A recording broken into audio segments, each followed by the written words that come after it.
Toda decisão tomada por direção do Espírito gera vida, mas toda decisão tomada por conveniência gera...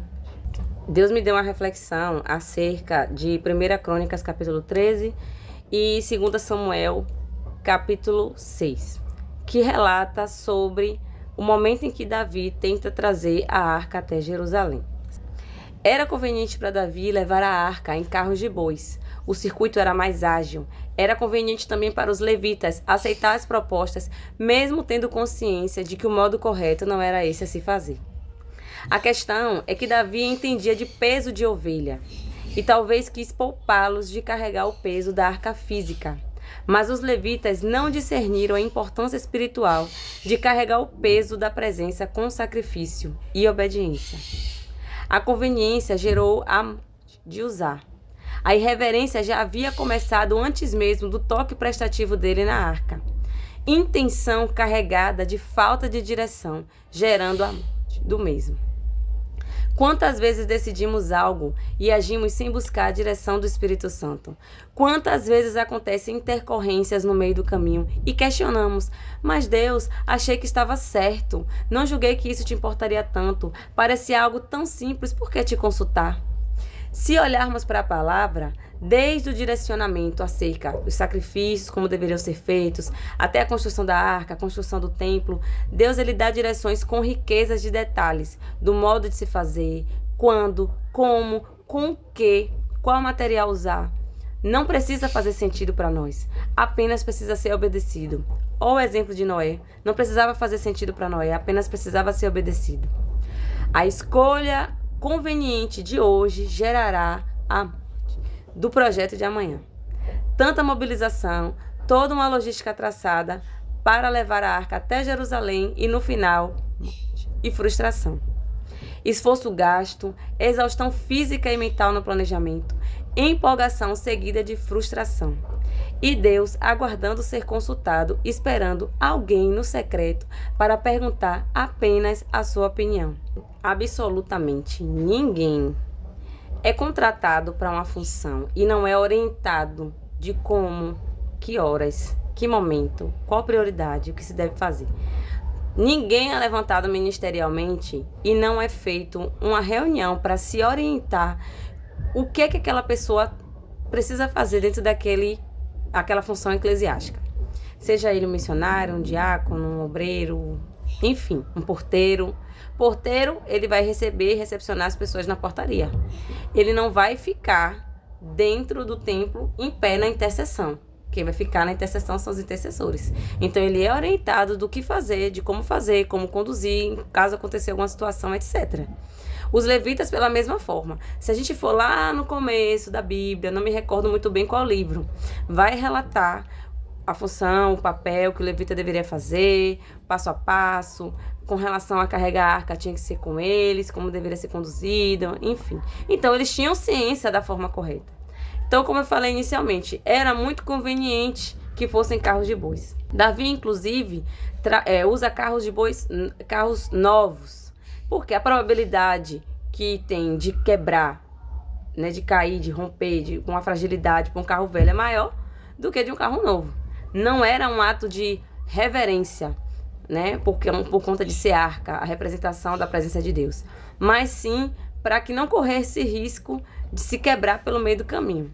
O que é que acontece? Eu quero abrir um parêntese aqui agora, falando sobre Uzá. Uzá, ele estava naquele ambiente ali, a gente sabe que ele é filho de Abinadab, e quem sabe ele cresceu, né, acostumado com a representação da presença de Deus dentro de sua casa. E aí, Uzá também, ele representa aquela pessoa que quer resolver, que quer se meter em assuntos que não é para ele se meter. Porque as consequências, ao invés de ir para o outro, vai para ele. Quantas pessoas têm aqui o comportamento e o perfil de ser o salvador de sua família? Quantas pessoas não suportam ver uma situação familiar acontecendo, que sempre quer ir intervir, que sempre quer estar ali para frente para fazer, e não deixa que as pessoas que estão envolvidas aprendam com as consequências de seus atos. Sempre o salvador da família vai lá, ampara, faz, toma a frente e tal. E qual é o resultado de tudo isso? Ele carrega nele um fardo que não é dele. Ele fica sobrecarregado emocionalmente. Esse é o Uzá contemporâneo, eu posso dizer. Usar nesse momento, trazendo para reflexão desses 2 livros que eu citei, ele foi tocar na arca. Só que eu acredito que se Deus fosse dessa forma um Deus tão mau como muitas vezes as pessoas desenham na Bíblia, ele teria que fazer com que a consequência disso acontecesse com todos, tanto com os levitas que foram irreverentes e aceitaram a proposta de Davi, quanto com Davi, quanto com todos aqueles que estavam concordando com a decisão de Davi. Mas um que tentou se meter para, infelizmente, é como se tivesse assim, ó, não foi intencional, tá, gente? Tentem me compreender. Mas se ele segura, equilibra e todos ali vão junto equilibrar, a arca terminaria de ser conduzida para Jerusalém. Mas havia outra questão também. Nas orientações lá, quando foi construída a arca, eles eram informados de que não podiam tocar. Eles sabiam que não podia tocar. Ah, mas ele foi prestativo. Só que muitas vezes a nossa prestatividade pode gerar uma consequência para a gente. Enquanto o erro do outro, enquanto as escolhas do outro estão sendo camufladas por conta da nossa prestatividade. A prestatividade de usar poderia camuflar o erro que estava bem evidente ali em relação às escolhas de Davi e a omissão dos levitas. Se essa arca chega até Jerusalém, quem sabe Davi, empolgado por ter feito um grande feito, pudesse deixar com que aquilo deixasse descer para o seu coração, se vangloriasse. Quem sabe até o povo começasse a idolatrar o rei. E tudo que Deus menos queria era um Saul novamente num reinado ali em Jerusalém. Um coração distante, um coração vaidoso, aquele homem que estava mais preocupado com seus bens do que com a presença. Aquela consequência que aconteceu para usar serviu de lição tanto para os levitas quanto para o próprio Davi. Davi poderia muito bem, quando ele colocou a arca na casa de Obed-edom, fazer uma proposta para Obed-edom. Me venda seu terreno e aí você vai poder comprar sua casa em um terreno melhor, um terreno frutífero para sua família. Vamos manter a arca aqui e tornar este lugar do ambiente de adoração. Não vou mais deixar esse ambiente lá em Jerusalém, não. Muito pelo contrário, Davi foi para as Escrituras. Ele foi buscar ver aonde que ele errou. Onde que eu errei? Por que aconteceu aquilo?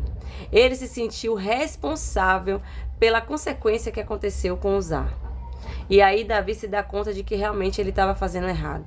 Realmente ele tinha entendido errado. Realmente ele estava conduzindo a representação da presença de Deus de modo errado. E aí Davi vai lá e corrige. Lá em 1 Crônicas, capítulo 15, vai dizer o momento em que Davi traz da forma correta a arca para Jerusalém.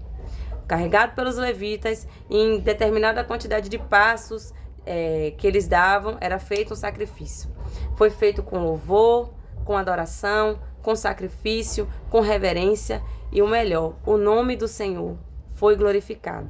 Eu quero dizer para você que está me assistindo que muitas escolhas que nós fazemos, quando a gente faz por conta própria, sem buscar intensamente a direção do Espírito Santo de Deus, Deus ele faz o seguinte: já que você quer ir, vá, mas você vai ter que colher as consequências, porque essa não é a minha vontade soberana, ela é a minha vontade permissiva. E outra coisa, eu não vou com você, porque para depois, quando acontecer as coisas, você colocar meu nome no meio. Eu não tô nessa bagunça. Então que você possa refletir sobre as suas escolhas, para que elas também não venham gerar consequência para aqueles que estão à sua volta. Porque houve consequência para aquele que foi tentar resolver, apaziguar, camuflar um problema que não seria evidenciado se ele não tivesse tocado de modo irreverente. Que nossas escolhas sejam seguidas de direção e não de empolgação, focadas no que parece ser conveniente.